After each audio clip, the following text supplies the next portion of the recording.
നെല്ലിയാമ്പതിയിൽ നടക്കുന്ന agri horti tourism fest Natura 25ന്റെ ഭാഗമായി ബൈക്ക് റൈഡ് സംഘടിപ്പിച്ചു.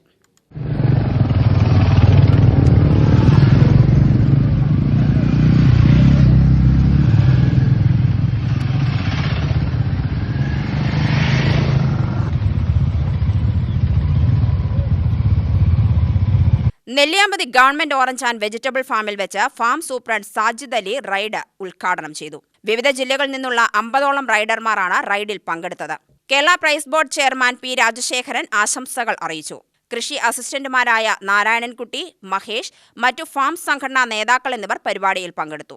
നെല്ലിയാമ്പതിയുടെ ദൃശ്യമനോഹാരിത ഇന്ത്യക്കും പുറത്തുമുള്ള ബൈക്ക് റൈഡർമാർക്ക് പരിചയപ്പെടുത്തുകയും പ്രചരിപ്പിക്കുകയും ചെയ്യുക, റെസ്പോൺസിബിൾ റൈഡിംഗ്, റോഡ് സുരക്ഷാ ബോധവൽക്കരണം, ഉത്തരവാദിത്ത ടൂറിസം എന്നിവയെക്കുറിച്ച് ജനങ്ങൾക്കിടയിൽ അവബോധം സൃഷ്ടിക്കുക എന്നിവയാണ് റൈഡിന്റെ ലക്ഷ്യം. Vinod Lal, Joicy Biju, Hebrew Thomas, M Davy എന്നിവർ ബൈക്ക് റൈഡ് നയിച്ചു.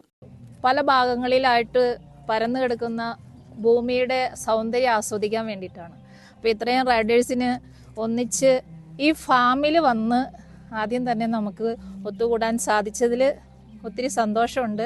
അതിനൊരവസരം ഒരുക്കി തന്ന ഈ ഫാമിൻ്റെ എല്ലാമായ സാറിനും അതിൻ്റെ ഭാരവാഹികൾക്കും ഞങ്ങളുടെ ടീമിൻ്റെ നന്ദി അറിയിക്കുകയാണ്. തുടക്കത്തിൽ പറഞ്ഞോട്ടെ, ബൈക്ക് റേസേഴ്സും റൈഡേഴ്സും പലരുടെയും തെറ്റിദ്ധാരണയാണ്. റൈഡേഴ്സും റൈസേഴ്സും തമ്മിൽ വ്യത്യാസമുണ്ട്.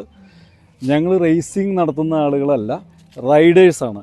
റൈഡേഴ്സ് എന്ന് പറയുന്നത് സ്പെസിഫിക്കലി പറയുകയാണെങ്കിൽ റെസ്പോൺസിബിൾ റൈഡേഴ്സ് എന്ന് പറയും. നമ്മൾ ട്രാഫിക് റൂൾസ് അങ്ങനെയുള്ള എല്ലാവിധ കാര്യങ്ങളും ശ്രദ്ധിച്ചുകൊണ്ട് ഒരു ഡിസിപ്ലിനോട് കൂടിയിട്ടുള്ള റൈഡ് ചെയ്യുന്ന ആളുകളായിട്ടാണ് നമ്മൾ ഈ റൈഡേഴ്സ് ക്ലബ്ബുകൾ ഫോം ചെയ്യുന്നത്. സ്ഥലത്തെത്തിയ അഡ്വക്കേറ്റ് കെ ശാന്തകുമാരി MLA റൈഡേഴ്സുമായി സംസാരിക്കുകയും കേരളത്തിന്റെ ടൂറിസം സാധ്യതകൾ പുറം ലോകമറിയാൻ റൈഡേഴ്സിന്റെ യാത്രകൾ ഏറെ പ്രയോജനമാണെന്ന് അഭിപ്രായപ്പെടുകയും ചെയ്തു.